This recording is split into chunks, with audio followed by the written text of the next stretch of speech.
You're listening to Red Pill 78. I am the corruption detector, and this is your Red Pill News. I hope everyone had a wonderful weekend, and I hope that everyone watching had an opportunity to check out my live streams on Friday and Saturday nights. We had a couple of amazing guests. First of all, Friday was the Clinton Foundation whistleblower Nate Kane. This was the first interview with a journalist that he appeared in, whether it was on video or in print. So I was extremely honored and humbled to have Nate on the show.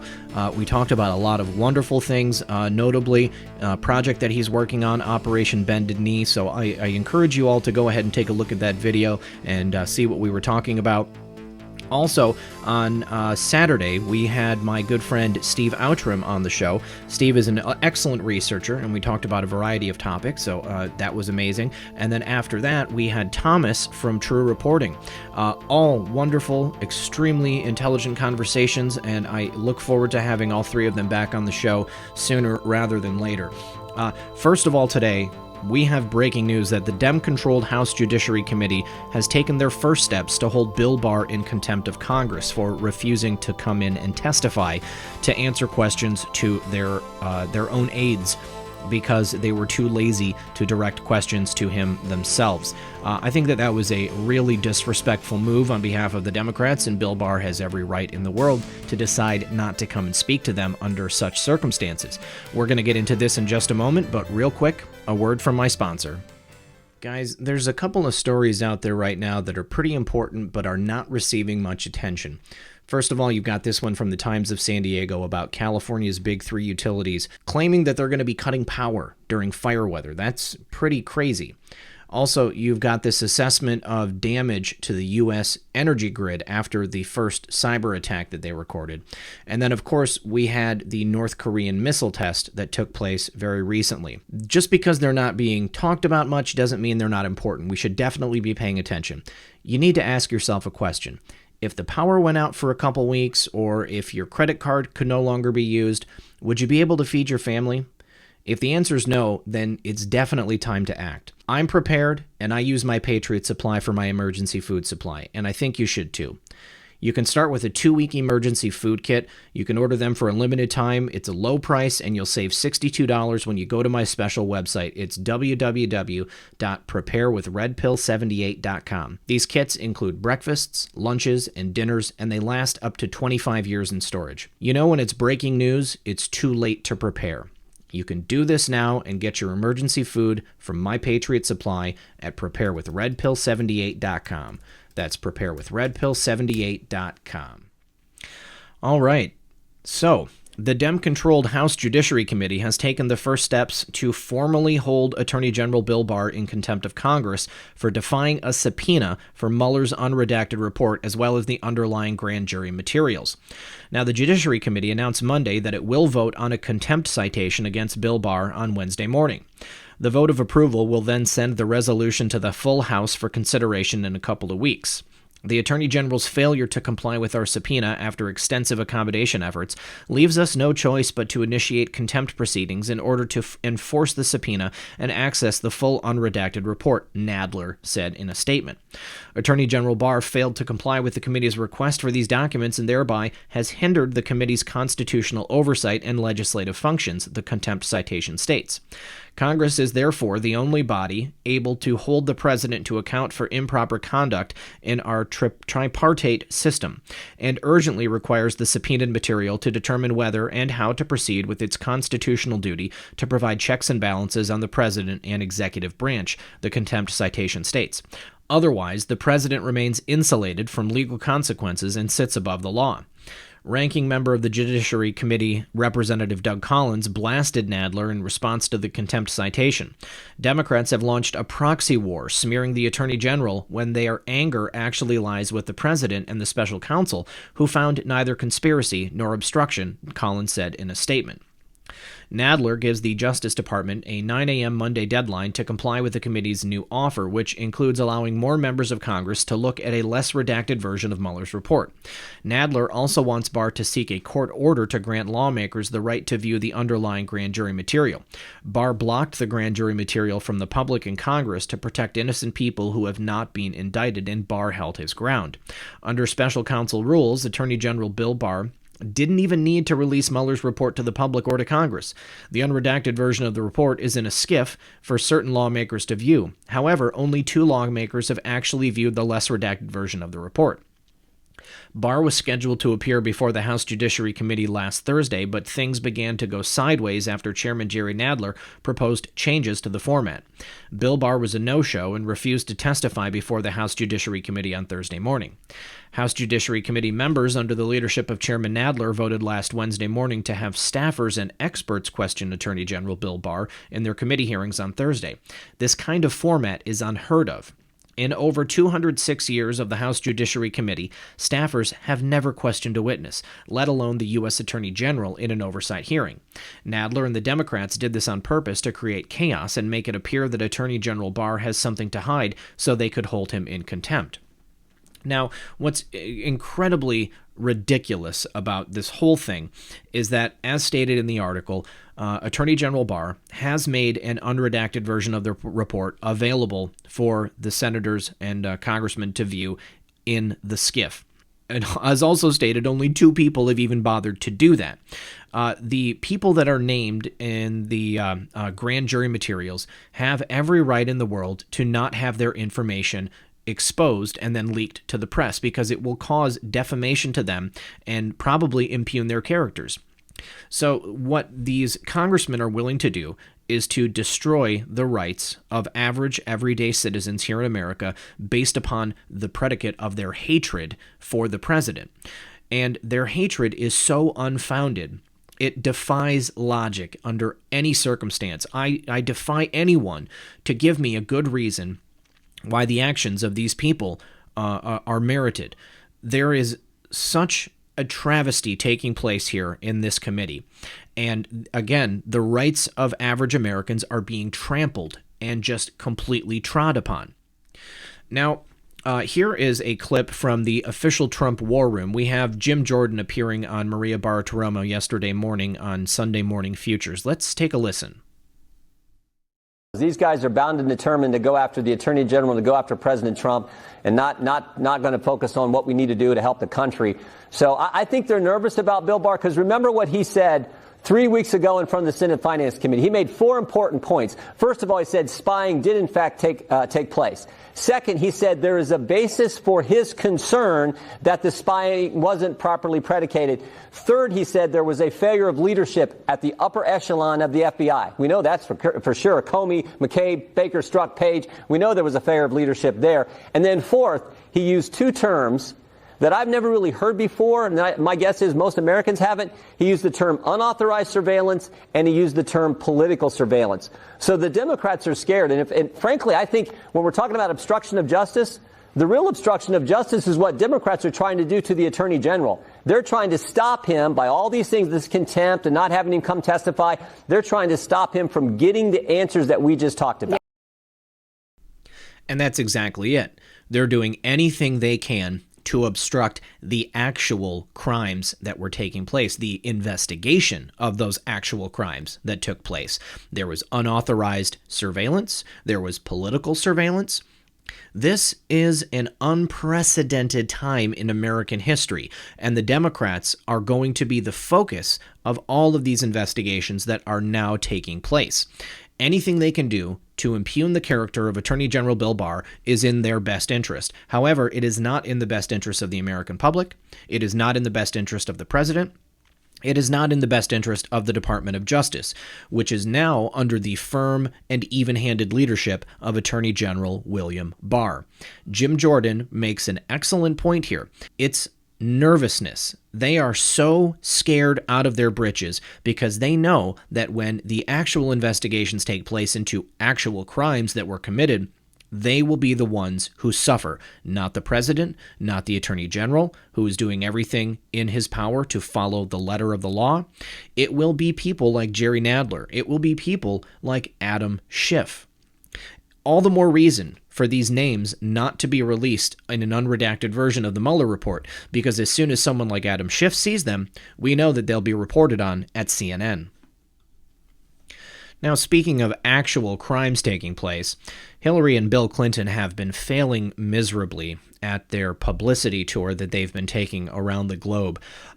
And at a recent showing here in Las Vegas, someone, a heckler in the crowd, told Hillary Clinton that she's going to jail. This was on the final date of this speaking tour. Now, Bill and Hillary Clinton got heckled by a deplorable on the last night of that speaking tour, dubbed An Evening with the Clintons. This was in Las Vegas just yesterday.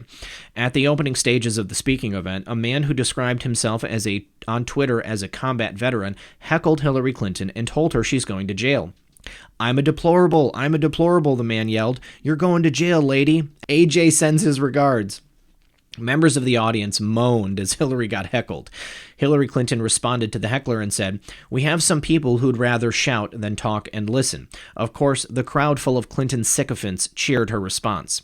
"I bought myself a ticket, and I had a plan to let Bill and Hillary know they weren't going to have them in Nevada uncontested," the combat vet said in a tweet, linking to a video of him heckling Hillary. Bravo! The combat veteran was eventually escorted out of the building by security. Now, the Gateway pundit reached out to the vet who heckled Hillary for comment, and he told this reporter that Hillary Clinton was actually introduced Sunday night as Madam Secretary and President of the United States. Unbelievable. Let's take a listen. So heartbreaking because I'm a deplorable! I'm a deplorable! You're going to jail, lady! Alex Jones! You've all been deceived! You've all been deceived! Alex Jones sends his regards! Alex Jones sends his regards! Now, I may not agree with where he gets his news, but it was a good show all the same. This is exactly the kind of thing that our favorite Anon spoke about on numerous occasions. There will come a time. These people will sometime soon find it not safe for them to walk down the street because the full scope of their crimes will be revealed and people will be extremely upset. Now, from that same speech, Hillary Clinton actually said that the presidential election in 2016 was stolen from her. Now, apparently, the ticket sales for these events have been going so poorly, they've had to reduce the price to as low as $2 a piece. Ted Danson was moderating the speaking engagement Saturday evening, and he asked Hillary what advice would be for the 2020 presidential candidates. You can run the best campaign, you can even become the nominee, and still have the election stolen from you. Hillary has blamed everyone and everything for her 2016 loss, and now she's straight up saying the election was stolen. Remember, she didn't even visit Wisconsin during the 2016 presidential election, and she has the nerve to say that it was stolen from her. Let's take a listen to Hillary.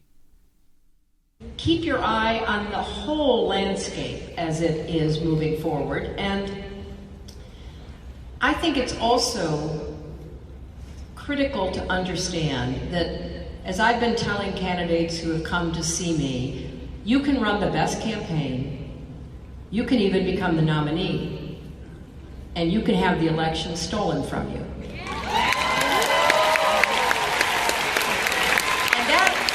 that, my friends, has nothing to do with the economy, does it? No. And so part of our challenge is to understand what it will take to put together not just the popular vote, but the Electoral College.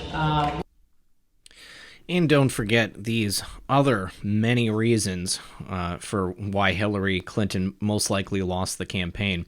Remember that she passed out standing up, and it sounded like a piece of a leg brace fell off, and then they had to toss her into the van so that they could get her out of the event that she was at. She also had trouble walking upstairs without assistance.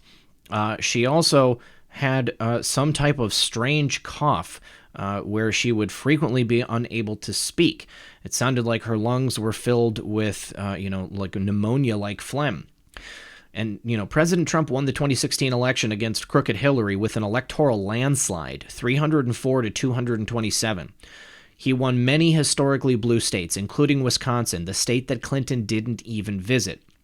He also won 2,626 counties nationwide to HRC's 487. But Hillary ran the best campaign ever. Then it was stolen from her. Sure, right. Today, Peter Strzok suspected that the clowns in America were behind the inaccurate leaks on stories about Trump and the Russia collusion delusion. Peter Strzok suspected that Clowns in America employees were behind inaccurate leaks to the press regarding possible Trump campaign contacts with Russia.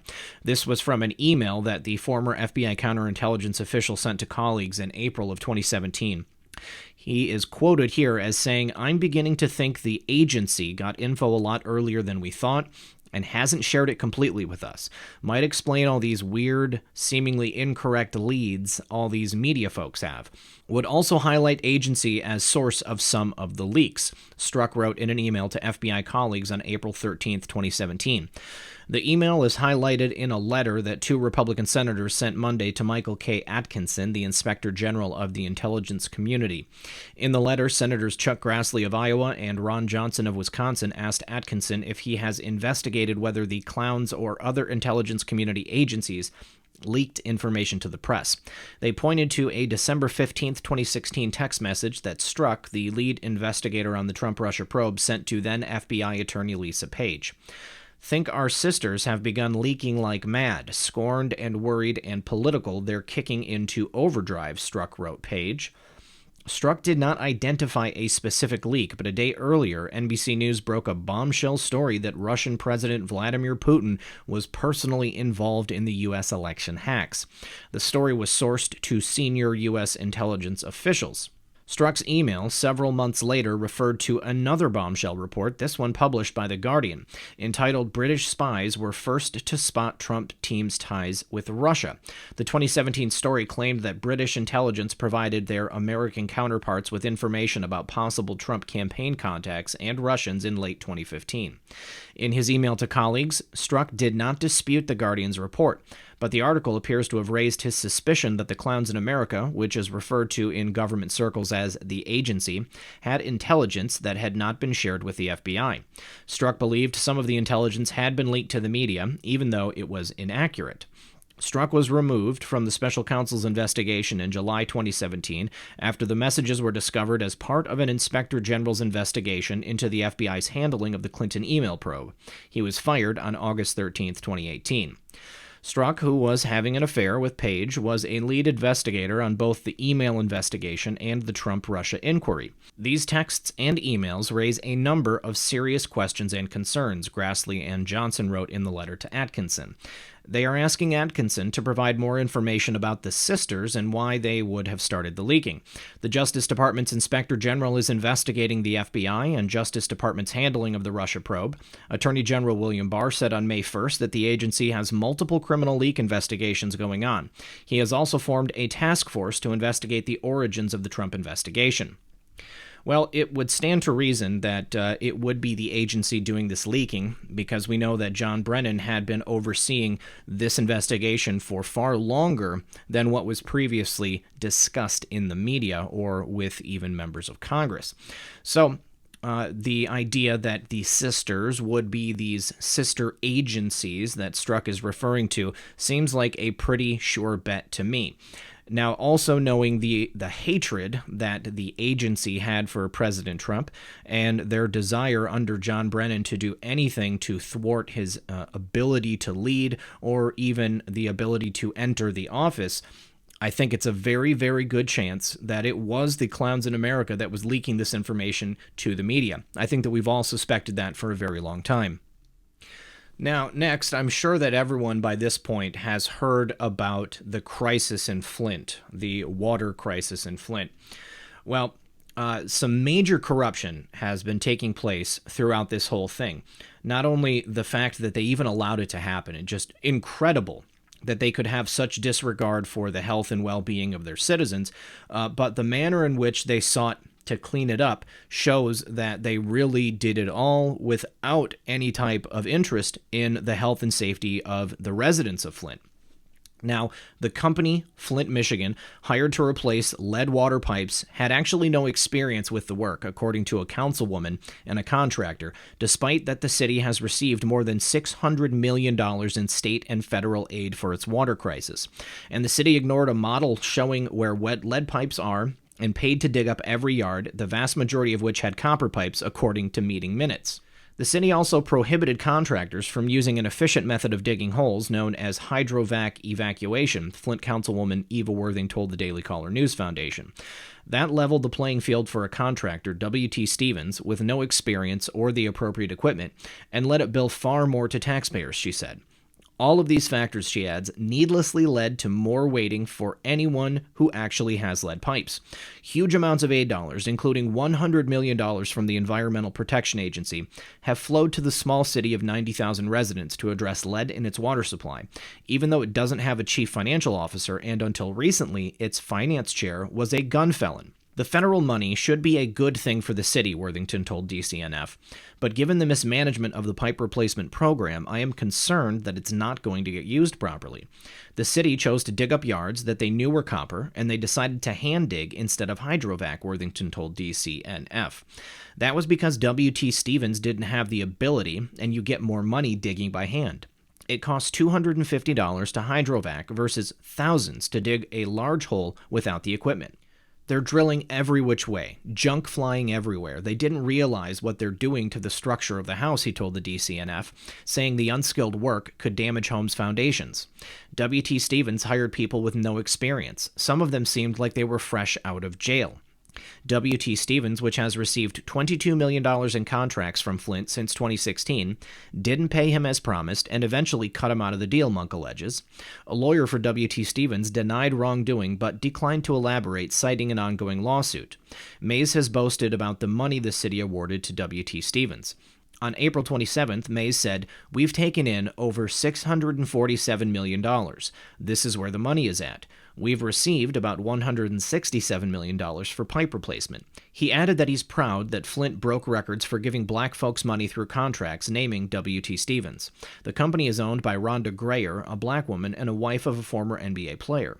When asked if W.T. Stevens had specialization in waterline work prior to the Flint contract, Greer said to the DCNF, "Are you asking the other contractors that? We're one of 5. Flint-based Goyette Mechanical, which does water main work throughout the state and has a division called Municipal Utilities, did a portion of the pipe replacement in Flint initially, but was passed over for the latest round of water contracts. Goyette provided the lowest bid, but a city official said there was a problem with it and started the process over, according to the Flint Journal. City council members were stunned by the unusual move. I would like a written rationale for this pipe rebid, Councilwoman Kate Fields said at the time.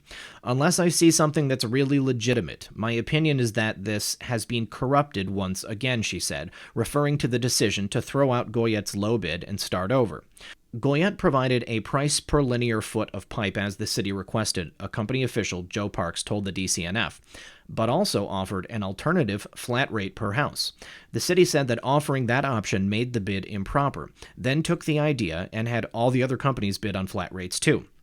Monk said they discontinued it because Goyette was the low bidder and he could have gotten all of it. Monk also bid to do the work as a primary contractor, but was not chosen. The work consists of 2 parts, digging holes to find out whether a home has lead and replacing the pipes if so. The first question is largely answered by a predictive model developed by the University of Michigan that identified locations with lead pipes with 94% accuracy. But the engineering firm hired by the city to oversee the water contracts, AECom, didn't use it, according to the Flint Journal. Meeting minutes show that AECom oversaw the digging of nearly 12,000 sites, but only 1,738 actually had lead pipes, a hit rate of 15%, the Flint Journal reported. The city paid AECom $6.1 million. Mays told the DCNF the justification for paying a company to dig up yards that almost certainly had no lead pipes was an abundance of caution. The mayor and I want to check every house, not just the ones you predict, he said. adding it was inefficient to do a few houses here and a few houses there rather than knocking out whole blocks. A Flint activist and one-time mayoral candidate, Arthur Woodson, told the DCNF that made little sense because the predictive model generally shows lead pipes on the entire block or not. The predictive model was a 94% hit. If you want 100%, why not go into the areas where the majority of the pipes are and then do the extras, he said. But don't go into neighborhoods where there are none at all. And they gave W.T. Stevens the area where there was none. Woodson said in one neighborhood, W.T. Stevens dug up 300 homes and found only 6 lead lines. The predictive model probably told them about those 6.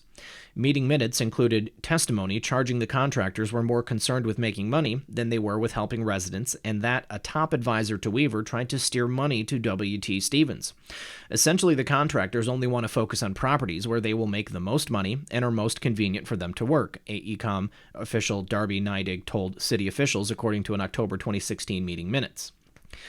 The meeting minutes show that AECOM told city officials it had ordered W.T. Stevens to prioritize outstanding lead service lines over exploratory excavations, and that they would not be issued any new addresses to conduct exploratory excavations until they had removed lead lines and finished their existing explorations.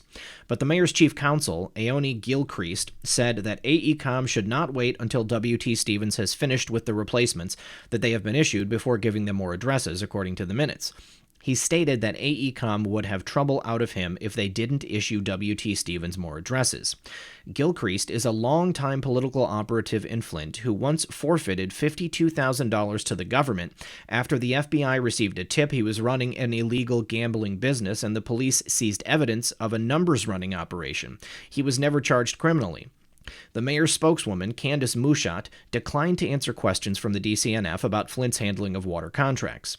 Then a voice sounding distinctly like Gilchrist that had secretly been listening in on the call began shouting and accusing this reporter of giving a bogus name before giving a false name himself. He claimed his name was Jesse and said, "I don't have a job title." Oh my goodness. The DCNF provided an audio recording of the call to Woodson, who identified the voice, which had a distinctive stutter as Gilchrist's. Woodson said, when it comes time to request funds, Flint officials describe the water crisis as an urgent emergency, which he said it is. So he said it is illogical for them to use less efficient digging methods, to spend time digging up blocks that are highly unlikely to have lead pipes, and to assign more work to a backlogged contractor instead of one that is ready to perform. I haven't been able to prove it, but they've got to be giving them kickbacks, he alleged, regarding a relationship between W.T. Stevens, Weaver, Mays, and Gilchrist. Weaver and Mays once vociferously argued for a trash contract to be given to a firm that's executive later pleaded guilty to a conspiracy to bribe, while the council members who have pointed to problems with W.T. Stevens blocked it. The DCNF asked Mays if he believed the Flint residents were being put at risk by having to wait while a company using non-specialized technology dug holes in places that were unlikely to need work. Mays said fighting among city politicians has delayed Flint's cleanup efforts more than the digging method. The harm doesn't come with the shovel or hydrovac and the quickness, Mays said. Instead, he blamed a minority on the council, including the 3 white councilpersons, for causing delays by objecting to what was going on. In March 2019, outcry by those councilmen and legal action from the National Resources Defense Council culminated in the city saying it would finally begin using the predictive model to service homes that likely have lead pipes first. Now, I wanted to get all the way through this before I commented, but it's patently obvious to me that there is a kickback scheme involved here. There is absolutely no reason for them to ensure that there is the absolute maximum amount of money to be spent unless there is some amount of money that is being given to this one contractor who doesn't know what they're doing and doesn't have the proper equipment to do it in the right way, is giving the money back to the councilmen who are awarding them the contract. Now, I have also seen video footage, and it's included in this article, of the one of the councilmen in question, and his behavior is really, really questionable. It seems that he is overly emotional about this subject and really bristles at the idea of anyone suggesting that there's any impropriety going on. But from what I know of government and the way that it works, it sure seems to me that there must be some type of a kickback scheme going on here. I think that it is illogical and unreasonable for this program to be done in such a way that the maximum amount of money has been taken in from the state, and not to mention the amount of time that has been devoted to producing the results that have come so far, which is literally almost next to nothing. The people of Flint have dealt with so many crises regarding their water, and the fact that they are still waiting to have their pipes replaced after all of this time and all of this money being given to them in federal aid is criminal. And I really hope that there is someone who can take a look at this and help the people of Flint, because people are dying. Children are being poisoned by lead. It is not a good look for the state of Michigan. Next, I just wanted to say once again, thank you to Nate Kane for coming on the program. He had retweeted out the show, and someone responded to him and said, "I have a hard time comprehending why you are aligning with the favorite Anon people. Some great folks that are being misled by an anonymous source. How about when they decide they are no longer pro-Trump or pushes a nefarious narrative? Transparency, please." And Nate says, "I don't align myself with these people. I align myself with God. It just so happens that so does most of those people too. I love my fellow countrymen, whether they are these people or not, whether Christian or not, whether Republican or not. As long as they support truth, I support them." And I just wanted to say that this is a great message. You know, this is the main reason why I had such a great time with Nate on Friday night, because he gets it. It's not about us versus them. It's not about whether or not we're on the exact same train of thought. It's about truth, it's about justice, and it's about supporting our president and being there to support America. I will not attack anyone for having different views than I. I will not question someone else for having different views than I. I will, however, engage in an intelligent debate with someone over something if we have a differing of opinion. But Nate gets it. It's not about whether or not you are right or left. We are all Americans, and we are all fighting for the exact same thing. Some of us just haven't gotten there yet. Now, my friend Methods clipped this portion of an interview that Joe DeGeneva did with Robert Ringer over the weekend, and it really perfectly underscores my feelings about Bill Barr and how the rest of Washington feels about him as well. So let's go ahead and take a listen. Bill Barr is the greatest choice that could have possibly been made, the only person in the United States who could have taken the job and done it the right way. So you're confident he's really going to go after the other side now and see what was really happening? Oh, God, yeah. He's not going to let this pass. Listen, he worked at the Central Intelligence Agency. He's been, a deputy. He's been Attorney General twice. He's been the head of the Office of Legal Counsel, which is the lawyer for the entire federal government. He's been the head of Verizon. I mean, let me tell you something. This guy knows where the bread is buttered. Let me tell you why I have faith in him. First of all, I've known him for 30 years. I consider him a friend. Second, when he was announced, there were shudders at the FBI and the Department of Justice because the career people know you can't fool Bill. He knows where everybody's buried in both of those buildings. This is why Bill Barr is perfect. Just as Joe said, Bill knows where all the bodies are buried. He knows exactly how it's supposed to work. So he can take a look at all the corruption that's been taking place and see exactly the manner in which it's being done and how best to fix it. Bill Barr is our guy. And when I say that, I mean he is on the side of Americans and the Constitution. Bill is going to undo everything that has been done to us and that has been done to our government and the document we hold so dear. Now, we know that Mueller has agreed to testify under certain conditions for the Senate, and I personally think that it's going to be a horrible, horrible thing for the Democrats. I think that Mueller does not have the anti-Trump rant. I think that Mueller does not have the anti-Trump bent that we see with most of the Democrats, and I think that the things that are going to be discussed and probably the questions that are going to come from the Republicans are going to be very, very bad for the Democrats. And Dan Bongino agrees with me wholeheartedly. Let's take a listen to this clip from Fox and Friends. Has agreed tentatively to come May 15th in front of the House Judiciary Committee. On the Senate side, it doesn't look like Lindsey Graham has much interest, and the president says, I don't really think he should be coming. What do you think about May 15th? Are you intrigued to hear from him?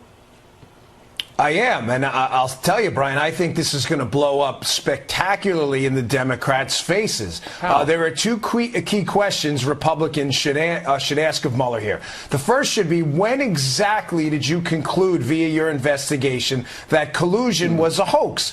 The answer is going to be telling, because remember, Brian, his first hire, Bob Mueller, on his team is Andrew Weissman, a Department of Justice lawyer who had already been briefed about the provenance of the dossier, where it came from. So if he knew it was a political document, when precisely did he tell Mueller this? The second key question is, why is your report so light on the details about Joseph Mifsud? If Joseph Mifsud is connected to the Russians and told George Papadopoulos, a Trump team member, allegedly about Russian information on the Democrats and Hillary, then why is your report so light on details about him? And I believe the answer is because Joseph Mifsud was not, in fact, working with the Russians, but was connected to Western intelligence, in other words, friendlies instead. He's got no Russian connections. Yeah. Zero. I also hope, Dan, that somebody on the committee asks Mr. Mueller, hey, by the way, who wrote that letter that you sent to Bob Barr? Because, you know, their conversation on the phone was very cordial, but the letter was, as Mr. Barr said, a little snitty.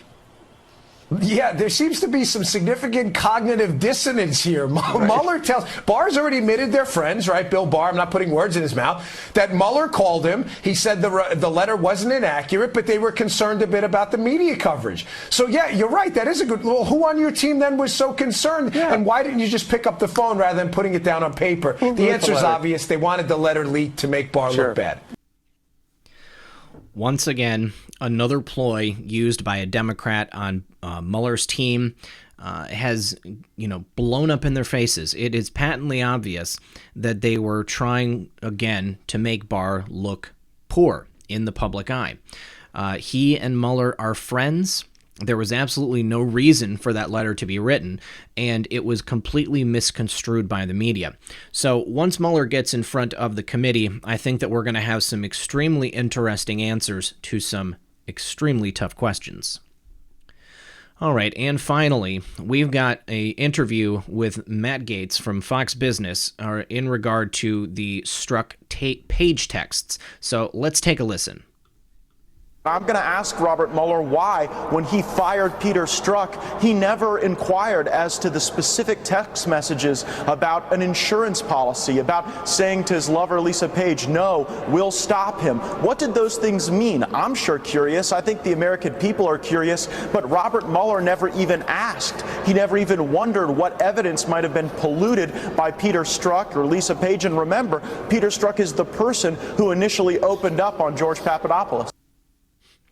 Yeah, what did that mean, and why didn't Mueller choose to ask about it?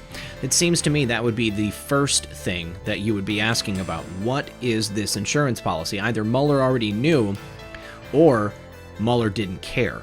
So we're going to need to find an answer to that, and to many, many more things in regards to this investigation, which was a complete sham from the very beginning. All right, friends, I want to thank you, everyone, for joining me. As always, this has been Red Pill 78. I am the Corruption Detector, and this was your Red Pill News. Good luck, everyone, and God bless.